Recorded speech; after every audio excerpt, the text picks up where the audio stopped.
প্রিয় দর্শক, আসসালামু আলাইকুম। আপনারা সবাই কেমন আছেন? আশা করছি আপনারা সবাই অনেক ভালো আছেন। এই যে বন্ধুরা দেখতে পাচ্ছেন, আমাদের গ্রামগঞ্জের কৃষকরা কীভাবে বাড়ির আশেপাশে এই গরুর জন্য ঘাস চাষ করে থাকে। তো আপনারাও চাইলে কিন্তু গরুর জন্য এই ঘাসগুলো চাষ করতে পারেন বন্ধুরা। এই ঘাস চাষে তেমন কোনো খরচ নেই, অল্প খরচে চাইলে কিন্তু বাড়ির আশেপাশে এই গরুর ঘাসগুলো চাষ করতে পারেন বন্ধুরা। এই যে দেখতে পাচ্ছেন বন্ধুরা, এই ঘাসগুলো কিন্তু আমরা গরুকে খাওয়িয়ে থাকি। তো আপনারাও চাইলে কিন্তু এই ঘাসগুলো গরুকে খাওয়াতে পারেন বন্ধুরা।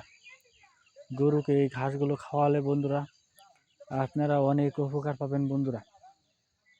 এই অত্যন্ত উপকারী গরুর ঘাস দেখতে পাচ্ছেন, এগুলো আগে এই ঘাসের যে বীজগুলো রয়েছে বন্ধুরা, এই বীজগুলো আপনারা জমিতে আগে বীজগুলো রোপণ করবেন। তাহলে দেখবেন যে অল্প সময়ের মধ্যেই আপনাদের এই গরুর ঘাসগুলো হয়ে যাবে।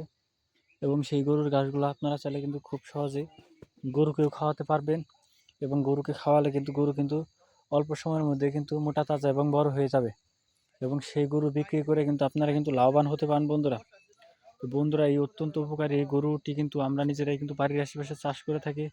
তো আপনারাও চাইলে কিন্তু এই গরু কিন্তু বাড়ির আশেপাশে কিন্তু আপনারা পালন করতে পারেন বন্ধুরা।